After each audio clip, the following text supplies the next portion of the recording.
Shai has hacked the NBA as he has officially declared himself as the MVP favorite of the NBA. And it's not even close. After he took on the Denver Nuggets in OKC against Nikola Jokic, he had a 40-point performance, didn't come in till halfway in the fourth quarter and made it a blowout game because of that. And everyone's saying he's a free throw merchant. How many free throws did he shoot? He only had 8 that game. So take away his 8 made free throws, 8 for 8 there, he still has 32 points, a better performance than Nikola Jokic, who just played abysmal that whole game, is one of the main reasons the Denver Nuggets ended up losing if you watch that game. If you watched and saw what was going on, Nikola Jokic is one of the main reasons the Nuggets ended up losing. So we're going to break down everything that's happened so far, why Shai's the MVP, some little stats I've found, talking about that game as well, the head-to-head matchups there. So we're going to break it all down here on Thunder Digest. Before we get into all of that, I'm Bryson Akins, host of Thunder Digest. This is not the usual setup here that we have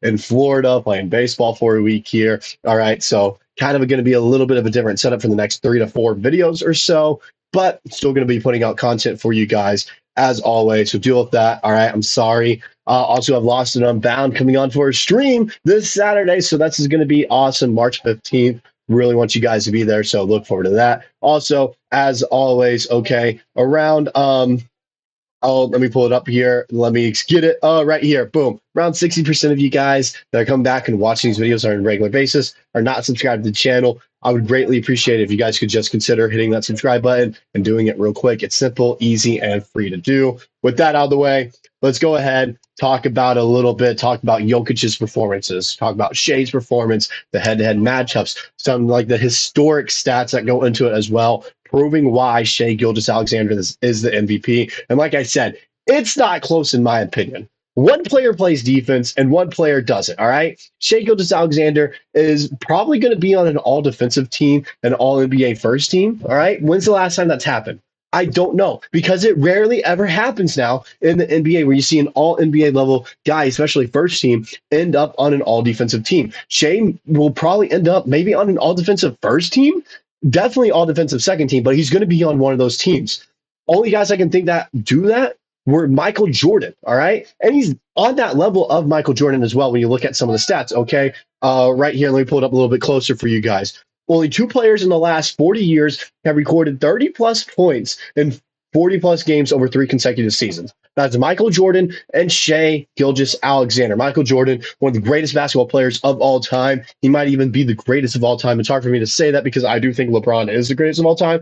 But being on that level of Jordan, Shai Gilgeous-Alexander is moving up the tier list of like, okay, this dude is legit. If only Jordan has done this before, everyone who thinks is the greatest basketball player of all time, Shai Gilgeous-Alexander should win the MVP award. There's some other things as well, like this right here.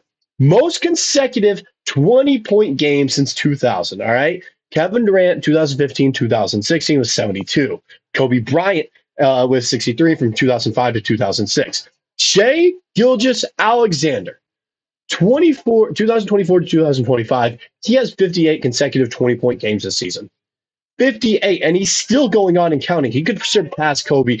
I don't think mathematically he can surpass Kevin Durant this season, but he can definitely pass Kobe and have the second most all-time right there. So just those 2 little stats alone kind of go out to show how great of a season Shai Gilgeous-Alexander is having. I'm not trying to take anything away from Nikola Jokic. He is playing great as well. There's no getting around that, all right? He is having a fantastic season, yes. But is it to the level of Shai Gilgeous-Alexander? Is it to that level? No. Shai is on the best team in the NBA when you go based off of record, all right? They're about to already clinch a playoff spot, and we still have around 20 games left in the season. That is absurd. Best player on the best team, one of the best defenders in the NBA as well. When you look at steals and deflection stats and hustle stats like that, one of the best scorers in the league. Everyone's saying, oh, take away his free throws. Is he a good scorer? Yes, you take away all the free throws in the NBA, he is still the leading scorer with 25 points a game. Stuff like that just kind of showing you, oh my goodness, he is this kind of level of player right here where he has this dominance, all right? And we can go ahead and look at some other things right here, all right? Like I mentioned with the points, most points and wins this season. Shai Gilgeous-Alexander has 1,709. Look at this gap, though. Donovan Mitchell's in second place, and he's 500 below Shai, along with Jason Tatum at 1,200, Nikola Jokic at 1,135. Donovan Mitchell, his team has the same amount of wins. and it's a 500-point differential. Jason Tatum is almost to that level with wins as well, and it's a 500-point differential. That is crazy to kind of look at and try to fathom of how good of a scorer Shai is, all right? Not to mention his defensive stats as well. He truly is one of the best players in the NBA. When you look at what he's doing on the court, offensively and defensively, he is a two-way player. Two-way player. But yet people still want to discredit him because of, oh, free throws, all right? It's just kind of absurd. Another thing right here. I mentioned this earlier in the video. Nikola Jokic started the fourth quarter and has since checked out and back in before Shai Gilgeous-Alexander had touched the floor. Okay? When he came back in, he turned it into a blowout victory for Thunder. It was a close game majority of the game there. But when Shai was in, you could constantly see the Thunder starting to kind of inch and step away there. That's the kind of gravitational force and how good of a player Shai is. The fact that he is turning a game that was close majority of the time into a blowout win, especially with 6 minutes left in the game. That is absurd to look at right there. Final thing I'll kind of show you guys right here. And I know it's hater central, okay, but this is showing Nikola Jokic's stats and kind of the narrative that is going around with Jokic majority of the season, all right? He had 24 points, went 2 of 10 from 3, 2 of 6 from the free throw line, had a minus 13 plus minus right there. His plus minus is usually in the negative. People tend to forget that. Oh, and it's like this, but look, he almost had a triple double. I don't care if he almost had a triple double. Is he helping his team win? Is he doing that? He doesn't play defense. He doesn't hustle. He has horrible shooting games like this all the time. He makes bad reads. He's not good at the free throw line. So is he helping his team win games? No. He isn't. He isn't at all. So how can you give him the MVP when in reality, he is the reason his team has lost majority of these games that they have this season?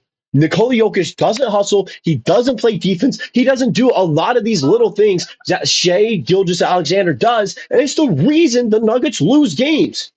I don't understand why people and voters are not looking at that. Why the media isn't looking at it. People are saying it's voter fatigue. It is not. It is not voter fatigue. All right. It is stat padding and a player that doesn't play defense and is losing his team's games. All right. That is what's going on. That is who Shai Gilgeous-Alexander is going up against. Shai, who doesn't play majority of fourth quarters. All right. And doesn't even play majority of those, if he does play in the fourth quarter, he doesn't come in until like the 6th or 7th minute mark majority of times because his team is doing so well and they don't need him to come in until then because he gets out to this ginormous lead. He's had games where he's had 40 points, almost 50 before the fourth quarter. That is how great of a player he is, but people want to discredit him because, oh my goodness, he's averaging 8 free throws a game. I saw a great video by someone a few months back, all right, about a month or so back, that kind of showed off where Shai Gilgeous-Alexander ranks amongst free throws per games with other MVP and 30-plus point seasons, all right? He's not even the top 100, and there's like 300 there. He's in the bottom third.